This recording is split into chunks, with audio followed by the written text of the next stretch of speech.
I'm Brenda Caldwell, aka Dr. B. Welcome to the Hope Zone, moving you from a place of hopelessness and brokenness to a place of healing and wholeness, a place where hope is alive to bring you more peace, more joy, more freedom, and more understanding of your God-given purpose. Let's enter the Hope Zone. Hi, and welcome into another edition of the Hope Zone. You've entered the Hope Zone with me, Brenda Caldwell, aka Dr. B, and I'm excited to be with you today. I really am. And I'm just, again, thankful for this journey that we have been on. And today we are in episode number 2 with this title.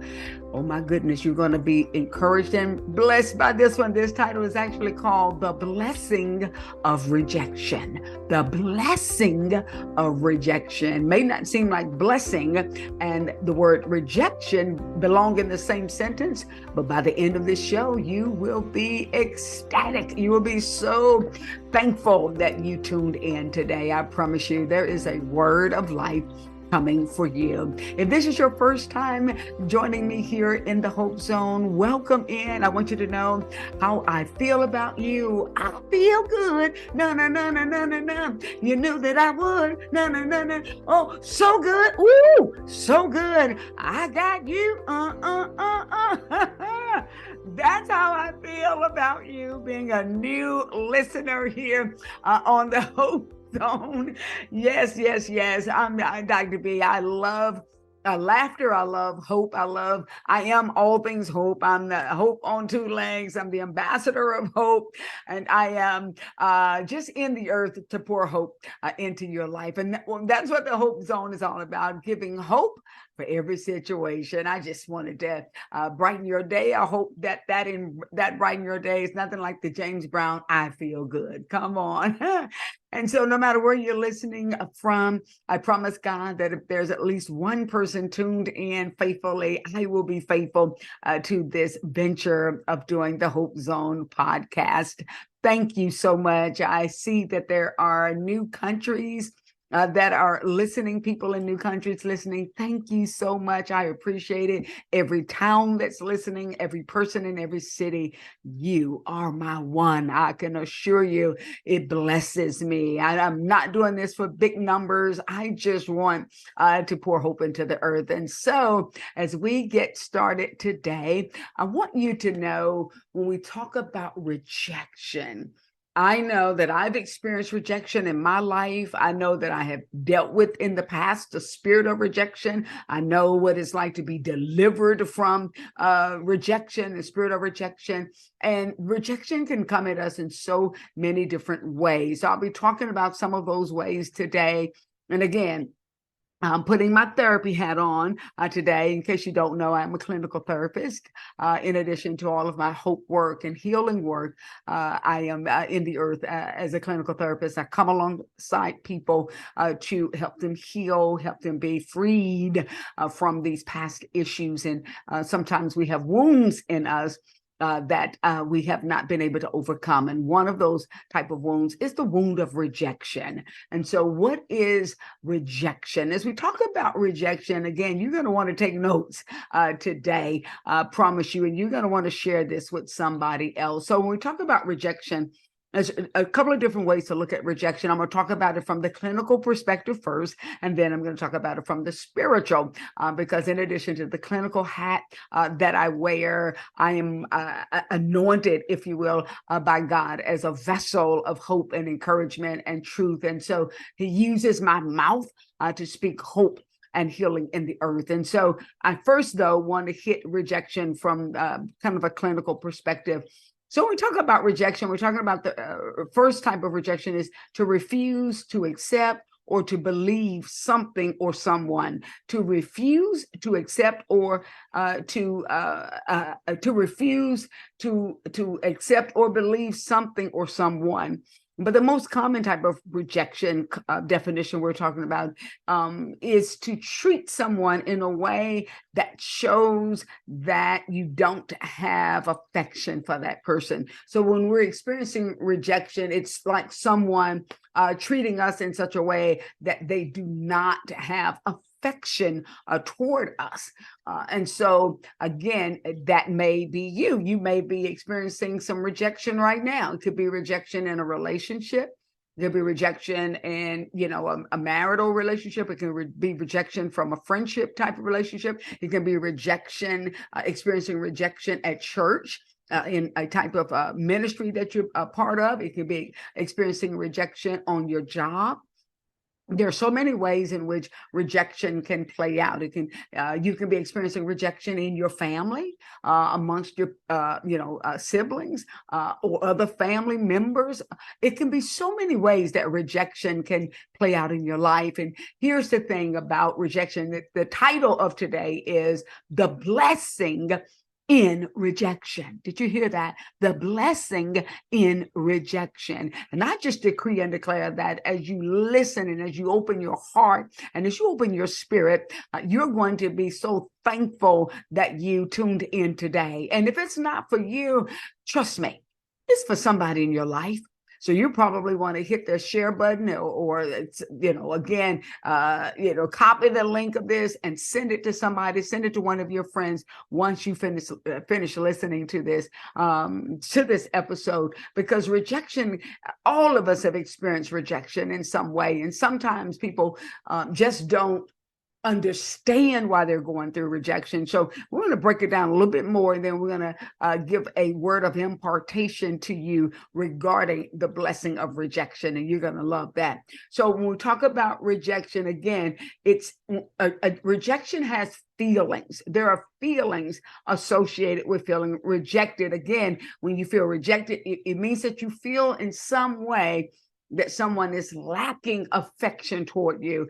In a social setting, social rejection, like for instance, feeling like you may be rejected on social media. Nobody likes your post, or very few people like your post, or somebody, criticizing you on social media, or you're being the one that's left out. You're being the one that's not being invited to the party. You heard about it when it was over with, and it's like, why didn't you let me know about it? Why didn't you tell me about it? Or again, your family member may have some kind of event or something, and don't tell you about it, don't let you know about it. Again, we're human, right? So that these are human, real feelings that can be invoked. So social rejection, it can actually increase anger, anxiety, depression, jealousy, sadness. These are the type of feelings that we can have when we feel like we are socially being rejected. Like, for instance, in some type of group setting, or amongst family, amongst friends, amongst the social media community, if you will, or again, on the job, you're the only one that didn't get invited to some kind of after party, or some kind of event that happened after hours on the job, happy hour. You didn't get invited to that.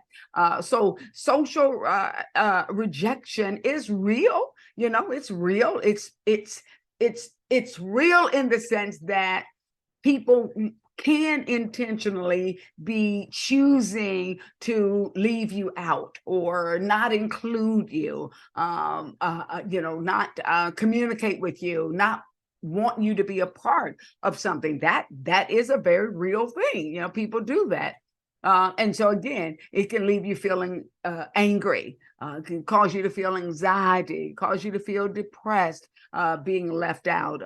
Again, can cause you to feel jealous because you're the one who's being overlooked. You're the one who's being rejected per se. And then it can again leave you feeling sadness. some of the causes, sometimes the causes of rejection in certain relationships can be caused by you having very low self-esteem. So sometimes when people know you have low self-esteem, they can take advantage of you, treat you, pretty much any kind of way, because they don't value you. They don't see the value in you, because they realize that you yourself don't feel the value. And so it's important that we can love ourselves and value ourselves. So, because if we don't, then we can very easily convey that to other people, and people will treat you in a way of discarding you, or, treating you in such a way like they don't really value your presence and value your opinion. And even though you may have something, you may be very wise, and you may be, a person who really has something to offer, but because of your low self-esteem, they know that. And a lot of times, sometimes people will treat you in that way. They won't treat you with the same kind of respect that they would treat somebody else with, because they know that other person has a lot of confidence per se in themselves. And so, sometimes low self-esteem can really be a way or a cause for you being rejected.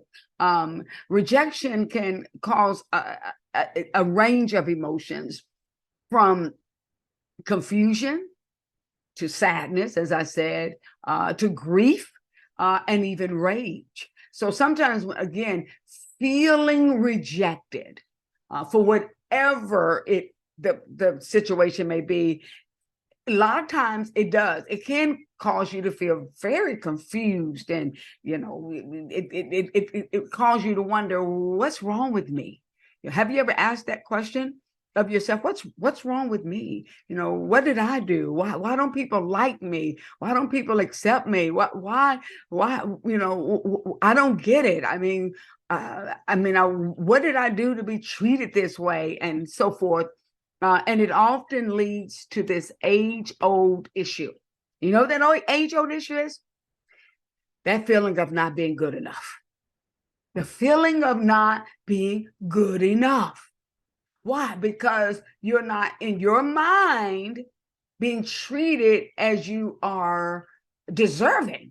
And so if you are experiencing feelings of rejection, it can cause you to feel that you're just not good enough. You're not good enough to measure up. You're not good enough to be accepted. You're not good enough at just being who you are. You've got to do something else. You've got to act a certain way. You've got to prove your worth. Have you ever felt like that? Have you ever been part of a group where you felt like, you're the one that just is not as good as everybody else? You're not as pretty as everybody else. You're not as talented as everybody else. You just, you don't wear this, nice clothes like everyone else. Something is wrong with you. You're just not quite good enough, if you will, to be a part of this circle. Have you ever felt like that? Have you ever gone through life feeling like you're just an oddball all the time, and you're just not accepted? You're not acceptable. You're not good enough. You're just not quite cutting the mustard. You're not quite measuring up. You just, and again, the way that people treat us, again, obviously can leave you very much feeling rejected. In relationships, here are some of the signs. So a few signs in relationships that you're feeling rejected. That you are actually being rejected. Here are some of these signs that can show up in a relationship. One could be, you try to call somebody, but they're always busy. Every time you call them, they're so busy. They're going to call you back. Like nobody's that busy. You know what being busy is? B-U-S-Y, whole nother topic that we can go in, but B-U-S-Y just means being under Satan's yoke, period. Nobody's that busy. I promise you. It's like we find time for relationships when relationships are important to you. So when people tell you that, oh girl, I'm just so busy. Oh, I meant to call you back, but I just been so busy. That's a sign that you are not being valued in that relationship. Another sign of that you're being rejected is they rarely respond or they never really respond to your calls. You have to call them 4, 5, 6, 7 times before you get a call back. Oh my God. Oh no. Oh no. Oh no. That is truly rejection. Again, when people have a way of letting us know that they don't want to be bothered, right? They have a way of letting us know that they are not interested in a relationship. There's no reason that you should have to call somebody 3, 4, 5, 6 times before you get a call back. And then when you get a call back, truthfully, it's always with some excuse. Or you call them on the phone, but they text you back something short and quick. Listen, that's somebody rejecting you. That's somebody literally choosing pretty much not to be in a relationship with you. That's somebody choosing to discard you. That's just a sign that they just don't have the the nerve to just tell you outright. So they are just playing that avoidance game. Life is too short. Okay, life is just too short to be chasing after somebody. And to me, that's one word for that. That's rude. That's just rude.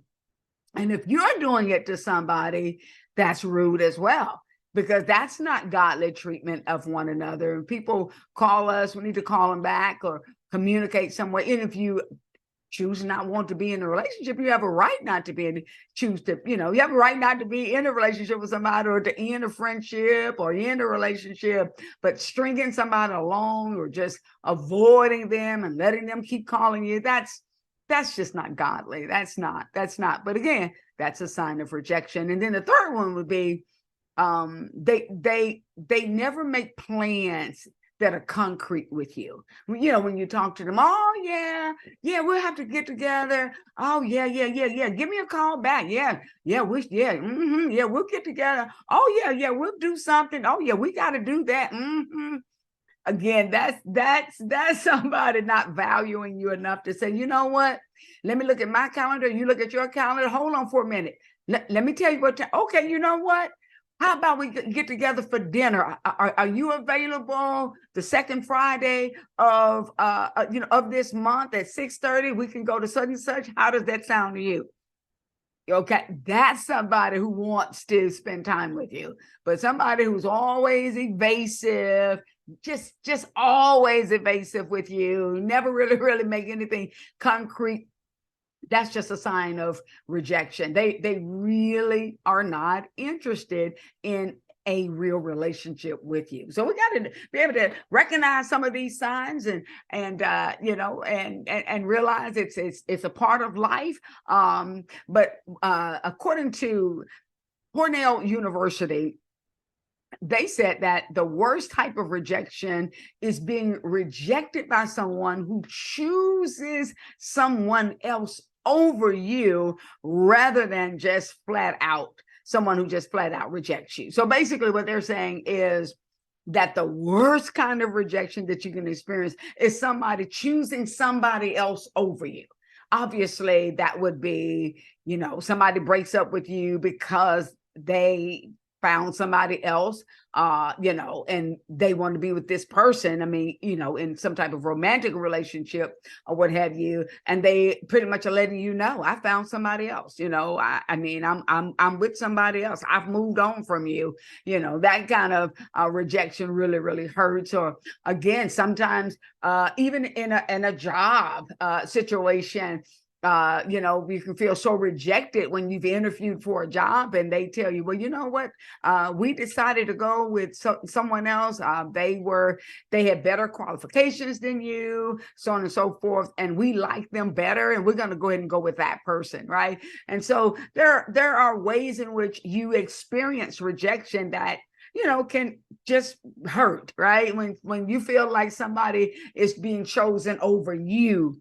And so forth. So again, rejection can play out in a lot of different ways in your life. But rejection can lead to feelings of fear, doubt, isolation, self-pity, even suicidal thoughts, people pleasing, and being double-minded. When you feel rejection, it can lead to these type of negative emotions, people pleasing, trying to do things to be accepted. Oh my God, people pleasing. I've talked a lot about people pleasing in some of the other earlier episodes. Certainly have covered that topic.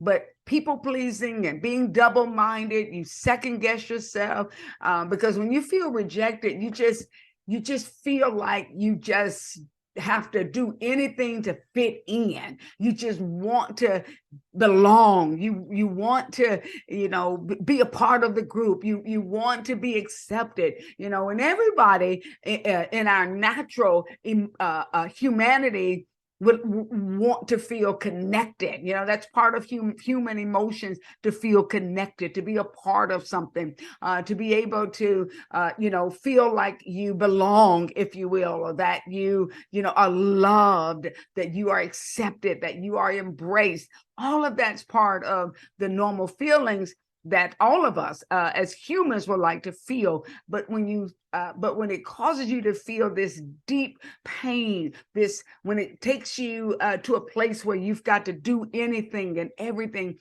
to prove your worth and prove that you're good enough, and I've seen people buy into the trap of people pleasing, and it just caused you to do anything to just be liked and to be loved and to be accepted. And what it causes you to feel to end up being is used. And so there are people that will take advantage of you when they know that you don't know your worth. There are users out here that will take advantage of you when you don't know your value, when you don't know your worth.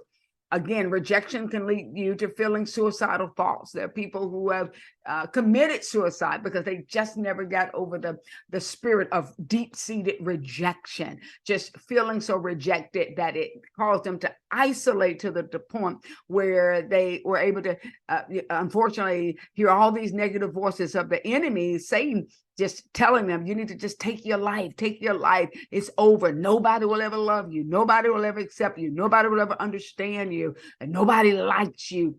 And so if you don't get control over that and begin to see the blessing in rejection, then it can, again, lead you down a dangerous path. And so what I want to shift now to talk about is the real blessing in rejection. What looks like rejection so many times is God's protection. What looks like and feels like rejection. So many people who have had major calls on their lives, a calling on their life, an assignment on their life, have experienced rejection. David experienced rejection. Joseph experienced rejection. Are you listening to me? So many people from the Bible to now have experienced rejection.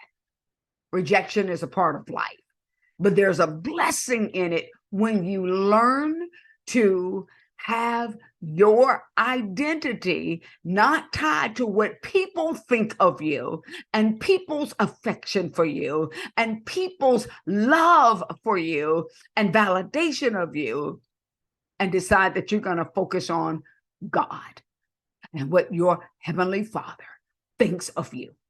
It's amazing how it will free you. I'm going to tell you a story. I've experienced rejection in my life. And I was thinking about which one would I share today.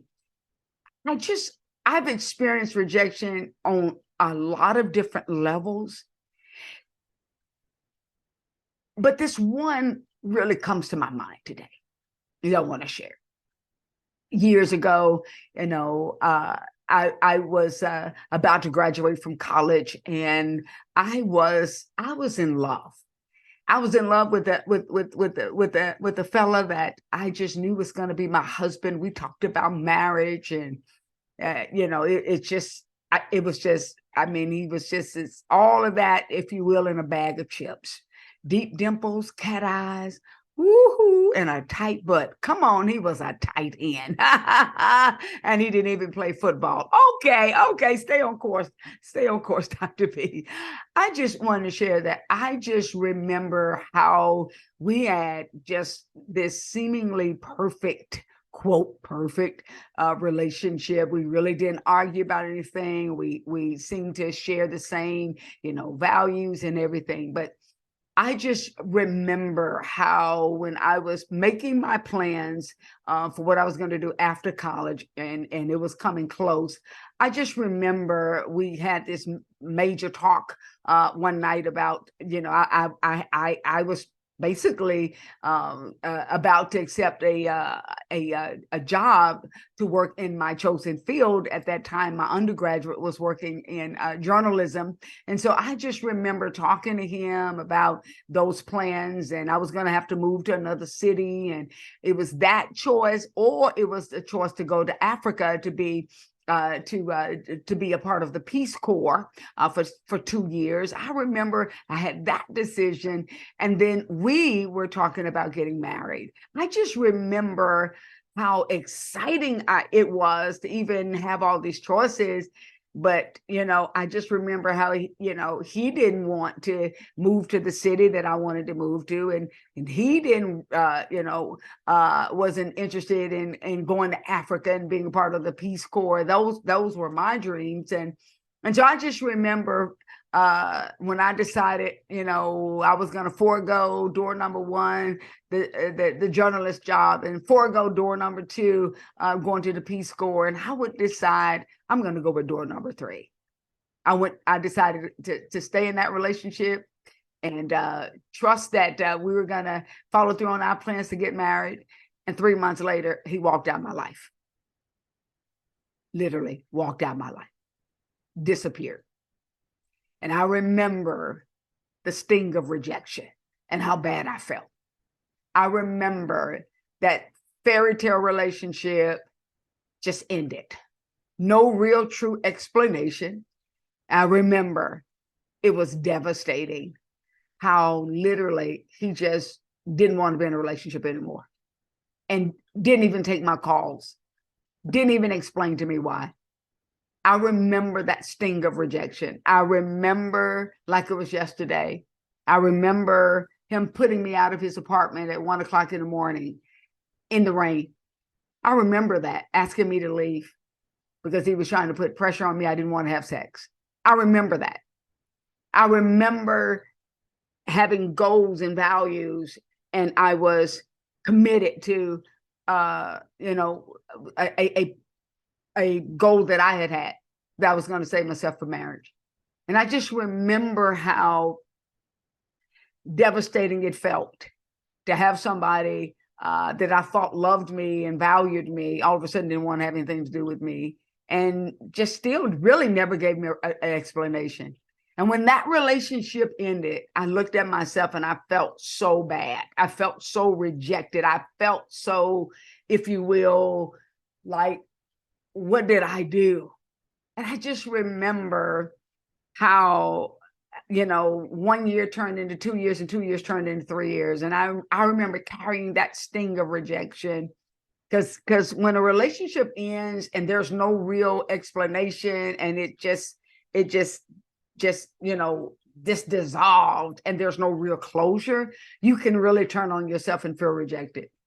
But I remember the day I heard in my spirit, daughter, what you thought was man's rejection was my protection. He did not know who you were. He did not know the call on your life. He did not know what I have plans for you, the plans that I have for you. And I remember weeping and crying in that moment. And I remember, glory to God, realizing, wow, after 3 years, thank you, God. It's like the sting of rejection left me. The heaviness of feeling rejected left me. I promise you, to God be the glory. I discovered that man's rejection was truly God's protection. The calling that God had on my life and the door that God opened up for me to begin to start teaching sexual purity to teenagers and young adults, and teaching abstinence, and teaching people to be, young people to be celibate and save themselves. I had no idea that a ministry was going to be birthed out of that rejection. The blessing in rejection. I want you to know that somebody who has rejected you, it's a blessing in it, because God has plans for you. God sees what you don't see. He knows what you don't know, and God hears what you don't hear. So sometimes we feel like we are being rejected by people. It's not people. And I'm telling you, sometimes God has to harden the heart of somebody, because God knows what you don't know. And God knows if you stay in that relationship, if you stay in that connection, it's only going to some kind of way interrupt or disrupt the destiny assignment on your life. Trust me. To God be the glory. To God be the glory for what happened for me, and how my life, how I got my peace and just self-esteem, the confidence, the appreciation for God protecting me. Because anybody who tries to put pressure on you or take you out of the will of God for your life does not love you, period. Does not love you, period. Does not love you through the maturity of love, which is agape love, right? Loving you and honoring you and respecting you and treating you the way God would have you to be valued and treated. And so when you think about being rejected, no matter what situation of rejection you may have experienced in your life, whether it's in family, sometimes family will reject you. It's okay. Because if you have a calling on your life, an assignment on your life, a grace on your life, it's not you that's being rejected. It's not you. If people see Christ in you, darkness does not like light. And so on your job, if you're experiencing any kind of rejection, believe me, trust me, God has plans for you, and he's building character in you that is going to end up being a blessing to you down the road. I promise you, man's rejection is God's protection. It is a blessing in it. It is a blessing to be rejected, because it means it is a clear sign. When you go through any kind of rejection in your life from people, it is a clear sign that God's hands are upon your life, and he is building and molding and shaping and developing character in you that reflects him. And it's not you that they're rejecting. It's not you. It's Christ in you. I'm telling you, it's not you. It's Christ in you. And that's why even in Acts 4:11, when it says about Jesus that the stone that the builders rejected has become the chief cornerstone. In other words, often when we experience rejection, it creates a firmer foundation. The foundation that I have today is my life is built on nothing less than Jesus's blood and righteousness. All other ground is just sinking sand. On Christ, the solid rock, I stand. When you come into a place where your identity is no longer in what people think about you, whether people love you, whether people accept you, I'm telling you, some people that have rejected you for whatever reason, don't like you for whatever reason, have not embraced you for whatever reason, I promise you that is God's way of keeping you from putting your heart and your affection toward needing people, because we make idols out of people when we need the love of people more than the love of God, when we need the acceptance of people more than the acceptance of God, when you need to be validated by people more than God. I'm telling you, it is idolatry on any given day. It is idolatry. When we're trying to please people more than trying to please God, we are literally being bound up in idolatry, and that is a sin. So the greatest thing that you can do is appreciate, come on, when you don't fit in. Appreciate that you're not like, quote, some of those who are calling the name of God, but they're not really living for Christ for real. Listen, if you're trying to do it trying to do it for real, and you've made up your mind that you're going to live for Christ and you're going to live by the convictions of the Bible, when you've made up your mind that you are not going to, come on now, give in to the pressures of the world and let the world define you, you're going to experience some rejection. You're going to not be invited to those parties. So when you're not invited to the party, when you're not invited to the fish fry, come on, somebody, when you are not, come on, when you are not the one that they call and include in the text, in the group text, when you are left off the group text, count it a blessing. Count it a blessing.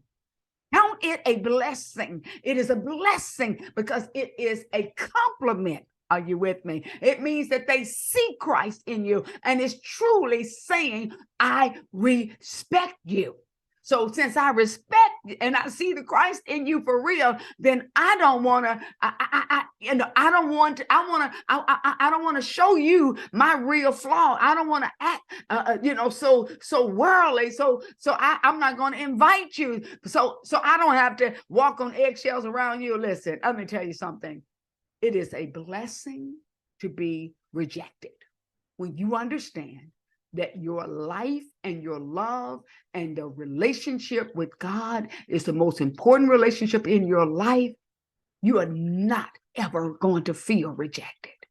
You can feel these different emotions, but you can choose to make a decision to let your identity and your security be so deeply rooted and grounded in God's love for you and God's acceptance of you, that the spirit of rejection has no other choice but to dissipate.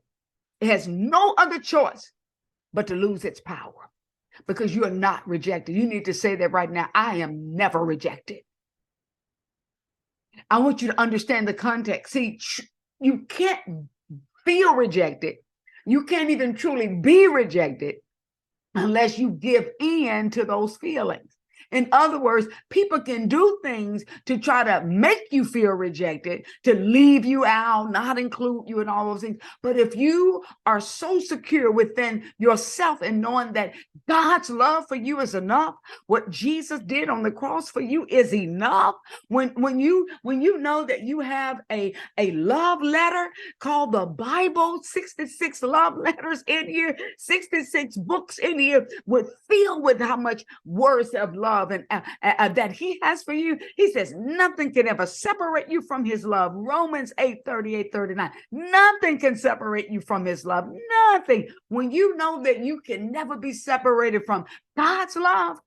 Listen, humans' love, our love as humans is just, it pales in comparison. People are fickle. People are fleshly. People will love you today, hate you today. And so you can't allow yourself to give in to that if you really want to walk in the freedom of knowing that God sees and hears and knows everything. And so if you allow yourself to receive his love, their rejection will have no power over you. It is a blessing. It is a blessing. It's not a curse. It is a blessing when you experience rejection. It is God's way of letting you know that you have his glory on your life. People see his spirit upon you and that you have his favor. I promise you, you have the favor of God upon you. And if you receive that, you will not walk in a spirit of rejection. I want you to know that. I want you to be able to accept that. And just accept the grace of God to walk life out, knowing that his love is enough. It is a blessing. It is not a curse. So that is today's episode number 22, the blessing of rejection. You need to know that you are blessed You are not cursed. Do you receive this? I hope you do. I'm Dr. B. I just want to thank you again for tuning in for episode number 22. Share this with someone if you feel that there's somebody in your life that needs to know that it's a blessing in rejection. I am so grateful. Thank you for tuning in. Wherever you listen to podcasts, continue to listen. And if you want to leave a comment, post a comment, feel free to do so as well. I'm grateful and thankful. If you want to know more about the works of Dr. B, want to book me to speak for some conference, go to drbempowers.com, drbempowers.com to see what's happening there. I'm so grateful. Until next time, I always say this, from your worst day to your best day, and every day in between, there's always a reason to have hope. So, just like a piece of rope, always hold on to hope. Until next time. I'm so glad you made it to the end of the podcast. If the Hope Zone is making a positive difference in your life, please subscribe to the show so you don't miss the next episode. Leave a review, and most of all, share it with your friends. And remember, from your worst day to your best day, there's hope in every situation.